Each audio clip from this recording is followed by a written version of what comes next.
ముఖ్యంగా ఎస్టీ మోర్చా అధ్యక్షులు డాక్టర్ కళ్యాణ్ గారు, రవి గారు, ప్రధాన కార్యదర్శి ఎస్టీ మోర్చా గౌరవ పెద్దలు సంగప్ప గారు, ఈరోజు మొదటిసారి మీడియా కాన్ఫరెన్స్లో మేమందరం పాల్గొంటున్న సందర్భంగా విచ్చేసిన మీడియా మిత్రులందరికీ కూడా నేను మనస్ఫూర్తిగా ధన్యవాదాలు తెలియజేస్తా ఉన్నా. చేరిన 3వ రోజే ప్రెస్ కాన్ఫరెన్స్ పెట్టడానికి ఏకైక కారణం, గతంలో నేను ఏదైతే పార్టీలో పనిచేయడం జరిగిందో ఆ పార్టీ ప్రభుత్వంలో ఉన్నప్పుడు ఏ పద్ధతులైతే అవలంబించి ప్రజల చేత చీత్కారానికి గురి కావడం జరిగిందో అదే పద్ధతిలో ఈరోజు కాంగ్రెస్ ప్రభుత్వం వైఖరి, మరి ముఖ్యంగా రేవంత్ రెడ్డి గారి విధానం కనిపిస్తూ ఉంది. ఈరోజు బీజేపీ రాష్ట్ర అధ్యక్షులు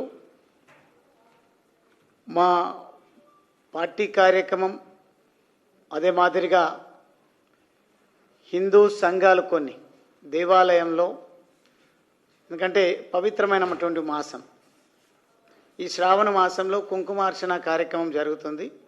మీరు ఎట్లాగూ హర్ ఘర్ తిరంగా కార్యక్రమానికి వస్తూ ఉన్నారు కదా, వీలైతే వచ్చి వెళ్ళండి అంటే సమాజంలో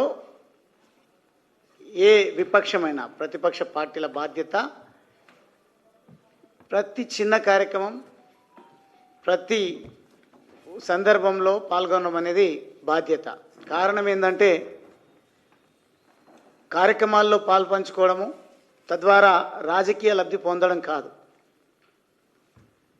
రామచంద్రరావు గారికి, మా ప్రెసిడెంట్ గారికి అపారమైనటువంటి అనుభవం, ఒక న్యాయవాదిగా అనుకోండి, లేదంటే ప్రజా జీవితంలో ప్రజాప్రతినిధిగా అనుకోండి, చాలా అనుభవం ఉంది. కాబట్టి పార్టీ వారికి బాధ్యతలు ఇచ్చి ప్రస్తుతం ప్రధాన ప్రతిపక్ష పార్టీ ప్రభుత్వ వైఫల్యాలను ఎండగట్టడంలో అనుకున్న స్థాయిలో ఏమాత్రం సమస్యలను లేవనెత్తడం లేదు, వాటి పరిష్కారం కోసం కృషి చేయడం లేదు. కాబట్టి మనం కూడా దేశానికి ప్రాతినిధ్యం వహిస్తున్నప్పటికీ దేశాన్ని అద్భుతమైనటువంటి పంతాలో అభివృద్ధి రంగంలో కానీ, దేశ పరిరక్షణ, జాతీయ భావంతో ముందుకు పోతున్నప్పటికీ ఇక్కడున్నటువంటి కాంగ్రెస్ ప్రభుత్వం ఇచ్చిన హామీలను నెరవేర్చకుండా ప్రతిపక్షాల గొంతు నొక్కేటువంటి ప్రయత్నం చేస్తూ ఉంది. కానీ ఒక వెసులుబాటు అయితే బీఆర్ఎస్ పార్టీకి కల్పిస్తుంది కాంగ్రెస్ పార్టీ. అదేంటంటే దొందే అన్నట్టుగా, మీరు మేము, మా విధానాలు మీ విధానాలు రెండు ఒకటే, అవే విధానాలు ప్రజలపైన రుద్దేటువంటి ప్రయత్నం చేద్దాం, తద్వారా మీరు కాకుంటే మేము, మేము కాకుంటే మీరు అధికారంలోకి వద్దురు అన్నట్టుగా ఈరోజు కూడబలుక్కొని ముందుకు పోతున్నట్టుగా చాలా స్పష్టంగా అర్థమవుతూ ఉంది. అందులో భాగమే విమర్శలకు, ప్రతి విమర్శలకు పూనుకుంటా ఉన్నాయి. కానీ ఈరోజు రాజకీయ పార్టీలుగా ఏ విమర్శలు చేసుకున్నా పర్వాలేదు, కానీ ఎలక్షన్ కమిషన్ పైన దాడులు, రాజ్యాంగబద్ధమైనటువంటి హోదాలో ఉన్నటువంటి వాళ్ళపైన నోటికొచ్చినట్టు మాట్లాడము, వారిని ఆ సంస్థలను తప్పు చేస్తే సమర్థించమని అంటలేం. కానీ కాంగ్రెస్ గత ఎన్నికల్లో గెలుపొందినటువంటి రాష్ట్రాలు మనం చూసినట్టయితే కర్ణాటక, హిమాచల్, జార్ఖండ్, తెలంగాణ మరియు కాంగ్రెస్ సహకారంతో అధికారంలోకి వచ్చినటువంటి తమిళనాడు ప్రభుత్వాలను కూడా, ఈ రాష్ట్రాల్లో ఏ పద్ధతిలో, బ్యాలెట్ పద్ధతిలో ఎన్నికలు నిర్వహించినరా, ఈవీఎంల ద్వారా ఎన్నికలు నిర్వహించినరా, అక్కడెందుకు ఈ రకమైనటువంటి కామెంట్స్ ఎప్పుడు కూడా రాహుల్ గాంధీ గారు చేయలేదు.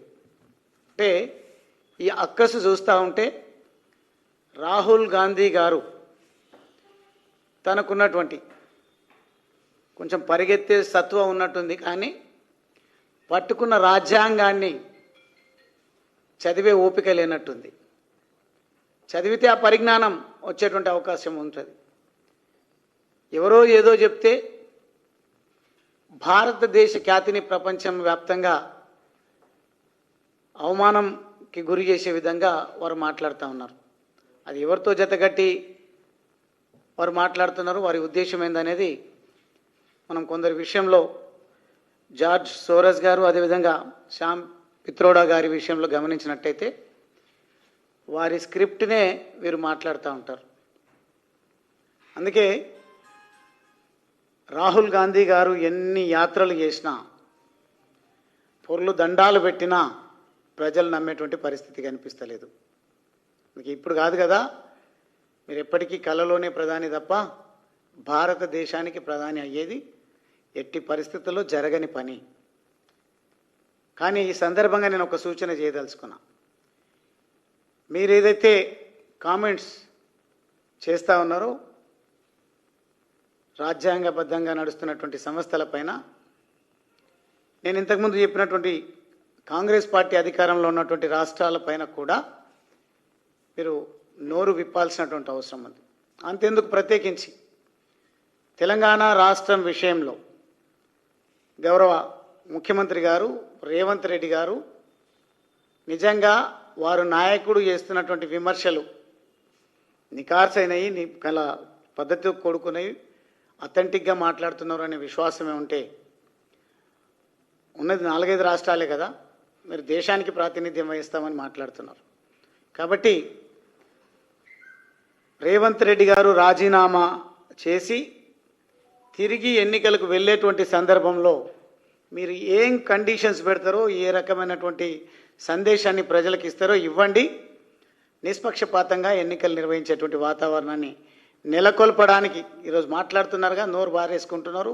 అదేవిధంగా ఏదో బీసీలను నేనే ఉద్ధరిస్తా అన్నట్టుగా ఇచ్చిన హామీలను నెరవేర్చడం సాధ్యం కాక ఎక్కడికి వెళ్తే అక్కడ, ఏ ప్రాంతానికి వెళ్తే ఆ ప్రాంతం ఇది నాదే అని మాట్లాడతారు. ఒక్కొక్క నియోజకవర్గంలో ఒక్కొక్క డిక్లరేషన్ చేస్తారు. ఏ డిక్లరేషన్ కూడా విలువ లేదు. బీసీ డిక్లరేషన్లో చాలా స్పష్టంగా వారు ఏమి ఊహించుకొని డిక్లరేషన్ ఇచ్చిందో తెలియదు. అవగాహన రాహిత్యంతో డిక్లరేషన్లో మాట్లాడినరా, లేకుంటే నిజంగా మేము అధికారంలోకి వస్తాము ఏదో చేద్దామని మాట్లాడినరా తెలియదు. కానీ ఏ ఎండకు ఆ గొడుగు పట్టినట్టుగా ఒక్కొక్క జిల్లాలో ఒక్కొక్క రకమైనటువంటి హామీ, ఒక్కొక్క దగ్గర ఒక రకమైనటువంటి ప్రస్తావన చేసుకుంటూ అధికారంలోకి వచ్చారు. జంతర్ మంతర్ దగ్గరికి వెళ్ళి మోడీ గారికి ఎన్నికల యావ తప్ప బీసీల పైన ప్రేమ లేదు అని అంటున్నారు.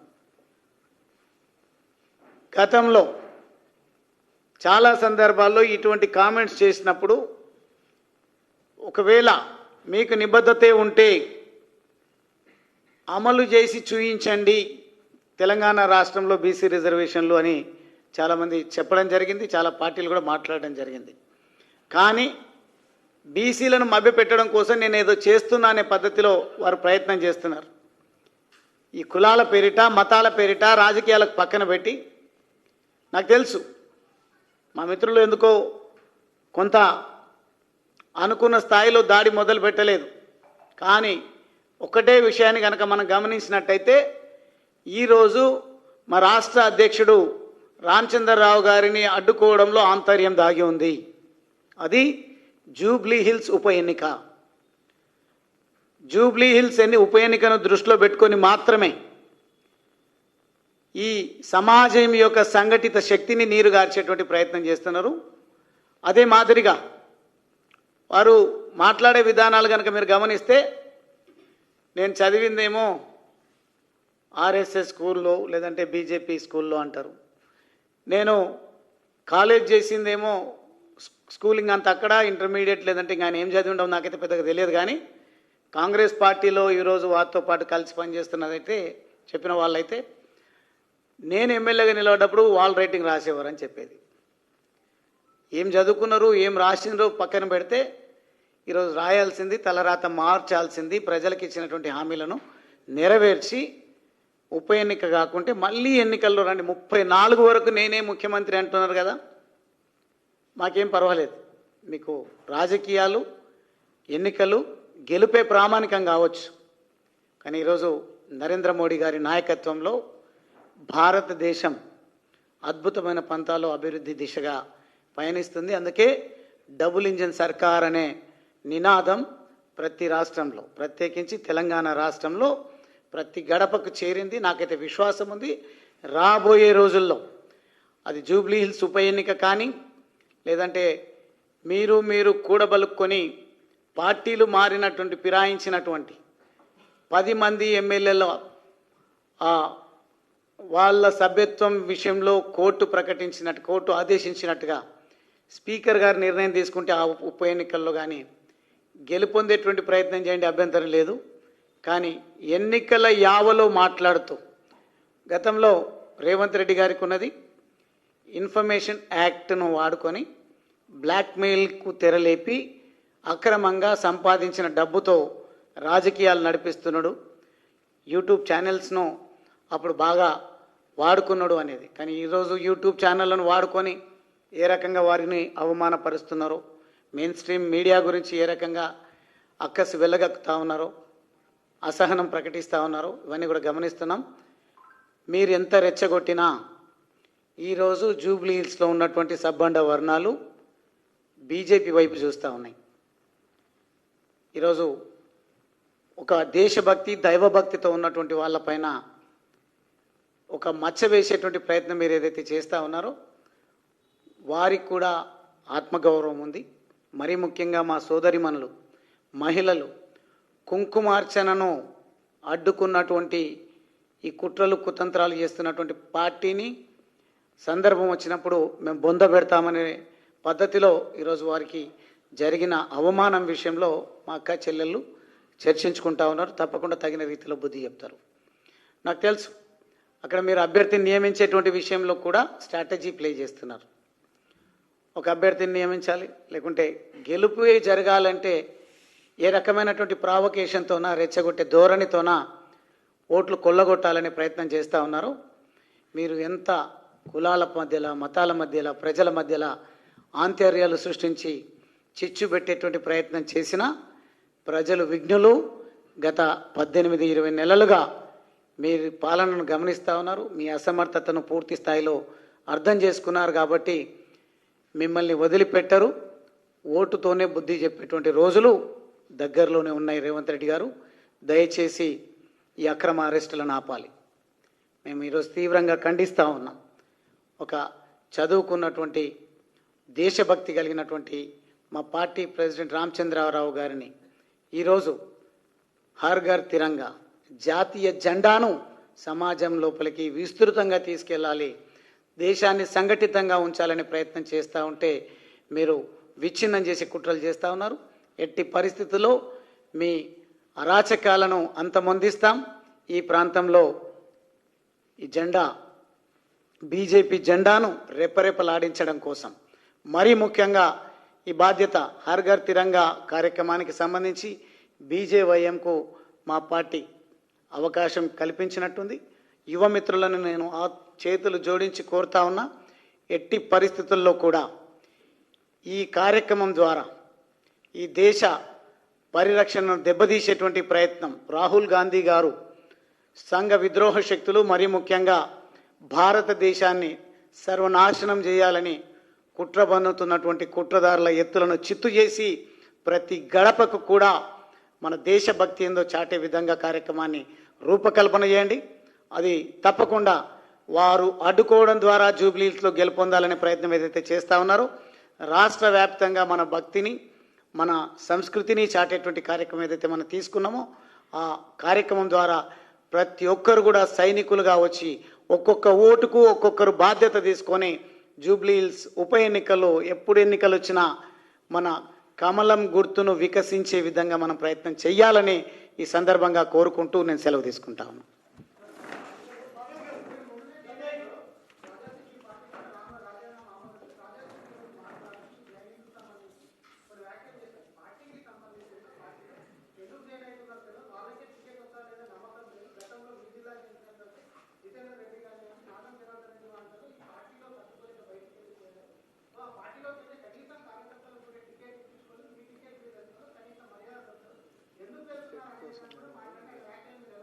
No problem.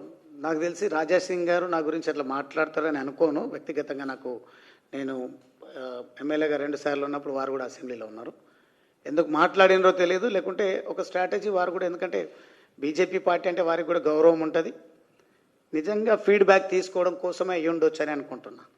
కారణం నేను వచ్చింది మీకు మీరందరి సమక్షంలో, నేను బీజేపీ పార్టీలో చేరింది నాకు పదవులు కొత్త కాదు. చిన్న వయసులో 2 సార్లు శాసనసభ్యుడిగా నా అచ్చంపేట ప్రజలు నాకు అవకాశం ఇచ్చారు. సమాజంలో చివరి వ్యక్తి వరకు అభివృద్ధి ఫలాలు సంక్షేమం అందాలనే నా లక్ష్యంతోనే నేను పనిచేసిన. ప్రతిపక్ష పాత్ర పోషిస్తున్నటువంటి ఈ సందర్భంలో నేను తీసుకున్నటువంటి నినాదం, నేను వచ్చినటువంటి నేపథ్యాన్ని కనుక మీరు అర్థం చేసుకుంటే, అంత్యోదయ అనే పదం చాలా స్పష్టంగా నేను వాడడం జరిగింది. సమాజంలో ఉన్నటువంటి చివరి పౌరుడి వరకు ప్రభుత్వ చేయూత, సమాజం యొక్క చేయూత అందాలనే లక్ష్యంతోనే వచ్చిన. నేను ఒకవేళ ఎమ్మెల్యేనే కావాలి అనుకుంటే నాకు అక్కడ ఏమాత్రం ఇబ్బంది లేదు. అందుకే నా రాజీనామా లెటర్లో కానీ పలు సందర్భాల్లో నేను గతంలో ఏ పార్టీలో అయితే పనిచేయడం జరిగిందో ఆ పార్టీ పెద్దలకు ధన్యవాదాలు తెలియజేసిన. ఆ పార్టీ సిద్ధాంతాలతో పనిచేసి నచ్చినప్పుడు, ఇప్పుడు నాకు తెలిసి నేను ఇంకా అచ్చంపేటలో అడుగు పెట్టలేదు, ఆ పార్టీ సిద్ధాంతాలు వల్ల హిడెన్ ఎజెండా వేరే ఏదున్నదో స్లోగా నాకు అర్థమైంది. నేను మా వాళ్ళకు అర్థం చేయించేటువంటి ప్రయత్నం చేస్తా, కానీ యువతరాన్ని రాజకీయాల్లోకి ముందుకు తీసుకురావడం కోసం ప్రయత్నం చేస్తా తప్ప, నేను యువకుడిగా ఉన్న సీనియర్ రాజకీయ నాయకుడిగా 2 సార్లు శాసనసభ్యుడిగా ప్రాతినిధ్యం వహించిన నాకు అనుభవం ఉంది. కానీ ఎన్నున్నా కానీ ప్రజలకు సేవ చేయాలనే సోయి లేనటువంటి ప్రభుత్వాలు ఎన్నున్నా, ఎన్ని అవకాశాలు వచ్చినా మనకు నిజంగా ఆ స్వాతంత్రం, స్వయం ప్రతిపత్తి లేకుంటే ప్రయోజనం ఉండదు. కానీ ఈరోజు మోడీ గారి నాయకత్వంలో అద్భుతమైనటువంటి ప్రగతి నడుస్తూ ఉంది. ఆ ప్రగతి బాటలు మనం తెలంగాణలో కూడా పటిష్టంగా వెయ్యాలి. దానికోసమే నా ప్రయాణాన్ని మొదలుపెట్టినని చెప్పడం జరిగింది. కాబట్టి టికెట్ల గురించి, పదవుల గురించి ఈరోజు మరొక్కసారి నేను బల్లాగుద్ది చెప్తా ఉన్నా. రాజకీయాల్లోకి నేను వచ్చింది ప్రజాసేవ కోసం. నా వంతుగా నేనేం ప్రయత్నం చేయాలనో, అధికార పార్టీలో ఉండి కూడా ప్రతిపక్ష పార్టీ ప్రజాప్రతినిధిలాగా నేను గర్జించినటువంటి సందర్భాలు, అసెంబ్లీ సాక్షిగా కొన్ని పథకాలను అమలు చేసే విధంగా నా ప్రసంగాలు ఉపయోగపడ్డాయి. ఈరోజు నిజంగా నేను అనుకున్నటువంటి ఆశయం, ప్రజలు అనుకున్నటువంటి కోరిక నెరవేరాలంటే అది బీజేపీతో సాధ్యమవుతుంది. ఒక సామాన్య కార్యకర్తలాగా నేను పనిచేసి ఈ రాష్ట్రంలో, దేశంలో బీజేపీ పార్టీని అధికారంలోకి తీసుకురావడం ద్వారా నాకు వ్యక్తిగతంగా జరిగే ప్రయోజనం నాకు ఏమాత్రం అవసరం లేదు.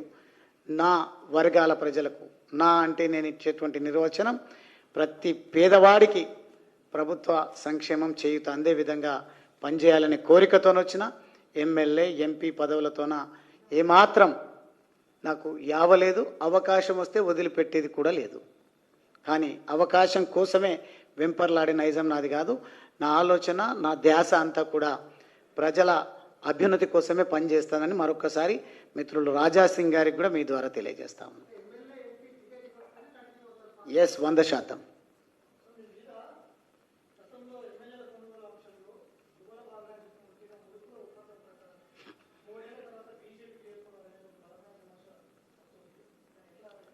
ఎవరు చేసిండ్రో వాళ్ళని చర్చకు రమ్మనండి. డెఫినెట్గా అది అమరవీరుల స్తూపం దగ్గరకా, లేదంటే ఎక్కడికంటే అక్కడికి దమ్మున్నోళ్ళు ఎవరైనా సరే చర్చకు రమ్మనండి. నేను బహిర్గతం చేస్తా చర్చ. నేనేమనలేదు, అది పార్టీ చూసుకుంటుంది. పార్టీలో చాలామంది ఎఫిషియన్సీ ఉంది. నాకెవరు రారు, ఎందుకంటే నేనే కొత్త 100 రూపాయల 10 రూపాయల కార్యకర్త. నేను ఇప్పుడు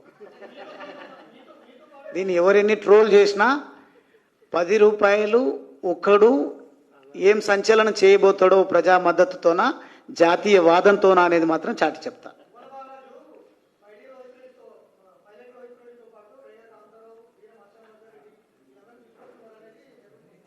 నేను ఏం ఇంతకుముందు చాలా 2 విషయాలు చెప్పిన. ఫామ్ హౌస్ కేసు చెప్తే చర్చకి ఎవరికైనా దమ్ముంటే రమ్మని చెప్పండి అన్న.